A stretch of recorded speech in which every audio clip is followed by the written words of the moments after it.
Protecting your interests through premarital agreements. We receive a lot of calls for premarital agreements this time of year.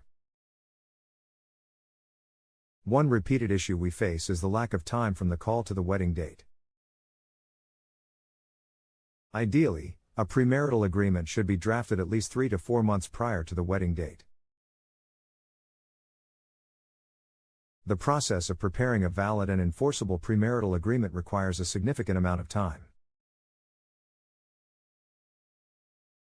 The parties must have sufficient time to consult with independent counsel, prepare and exchange financial disclosures, draft and negotiate the terms of the agreement, and ultimately sign the agreement well in advance of the wedding date.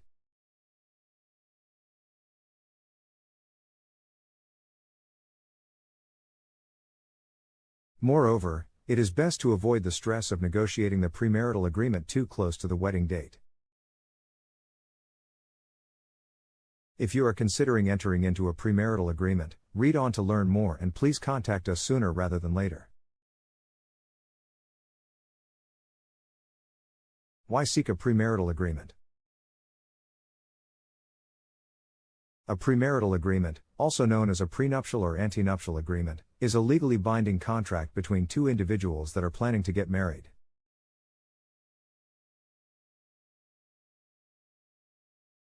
Through a premarital agreement, couples can enter into various agreements about how their separate and joint property, assets, and income will be handled during the marriage and in the event of a divorce or the death of a spouse.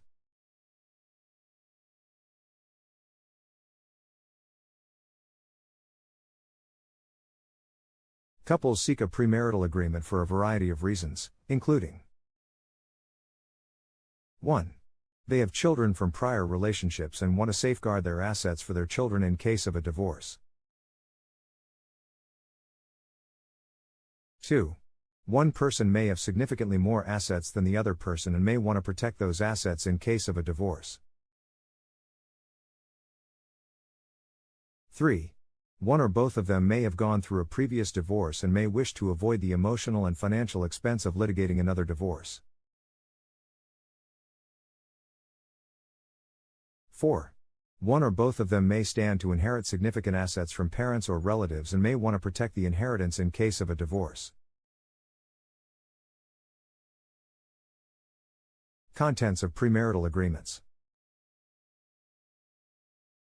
In Connecticut, premarital agreements are governed by the Connecticut Premarital Agreement Act, which is codified in sections 46B36A to 46B36J of the Connecticut General Statutes.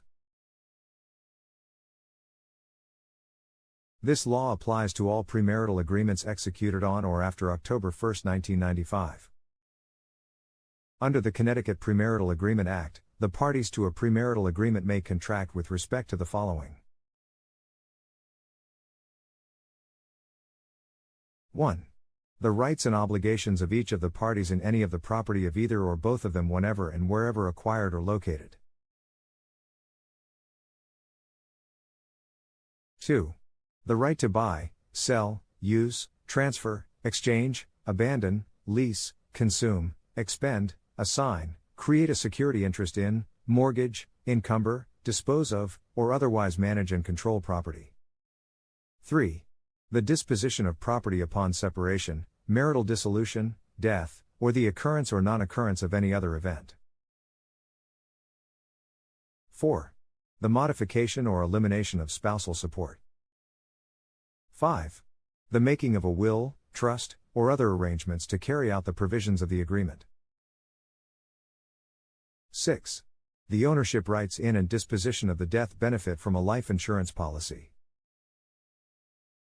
7. The right of either party as a participant or participant's spouse under a retirement plan, and 8. Any other matter, including their personal rights and obligations. Enforcement of premarital agreements. It is important to note that any premarital agreement can be challenged in a divorce proceeding. However, the Connecticut Premarital Agreement Act limits the ways in which an agreement can be challenged. To have a Connecticut premarital agreement declared unenforceable, the party challenging the agreement must prove one or more of the following.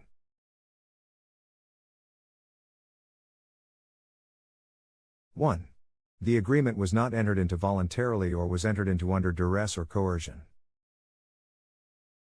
For example, if on the way to the church, 15 minutes before the wedding ceremony, the bride was handed the premarital agreement for the first time and was told to sign it or the wedding was off, then an argument could be made that the agreement was entered into under duress or coercion.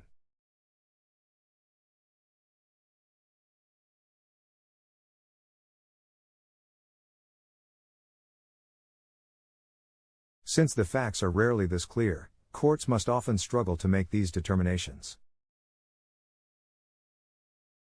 1. Before execution of the agreement, such party was not provided a fair and reasonable disclosure of the amount, character, and value of property, financial obligations, and income of the other party. Each party to the premarital agreement has a duty to provide full disclosure of the amount, character, and value of all individually owned property. The courts have clearly held that the burden is not on either party to inquire, but is on each to inform. For example, if a husband failed to disclose owning several vacation homes prior to the execution of a premarital agreement, his wife could later challenge the agreement on the basis that she did not receive fair and reasonable disclosure of the character and value of his properties.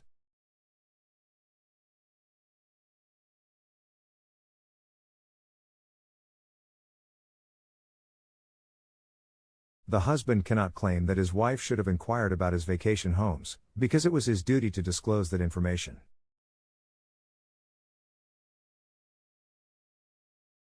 It was not his wife's burden to ask. The requirement of a fair and reasonable disclosure can be easily satisfied if each party prepares and exchanges with the other signed and sworn financial statements specifically listing their income, assets, and liabilities.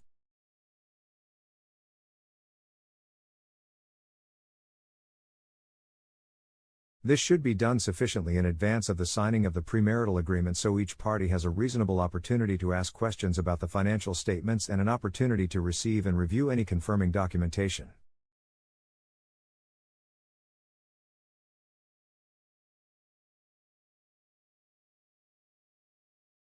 Finally, the premarital agreement itself should recite the fact that these steps were taken.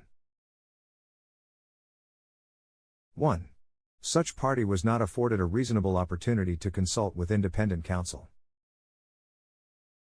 In the first example, where the bride was handed an agreement 15 minutes before the wedding, an argument could certainly be made that she was not afforded a reasonable opportunity to consult with independent counsel.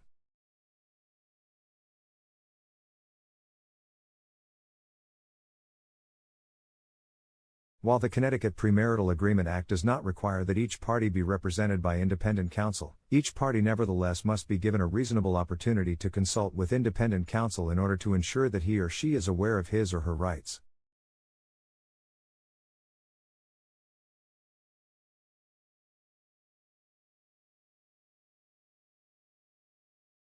The premarital agreement itself should recite that each party has been afforded a fair and reasonable opportunity to consult with independent counsel of his or her own choosing.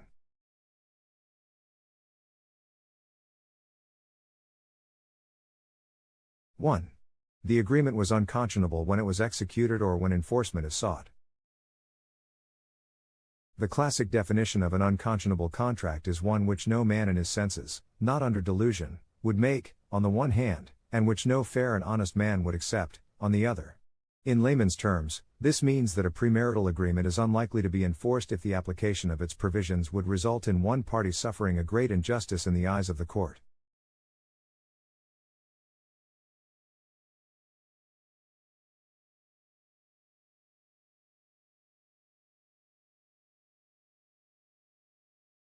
Conclusion.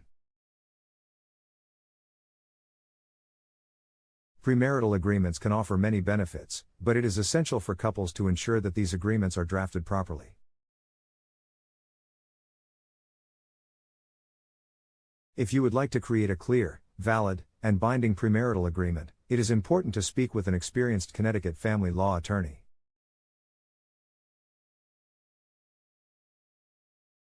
At McConnell Family Law Group, we can help you and your fiancé create an agreement that will provide for both of your futures, no matter what happens in your marriage.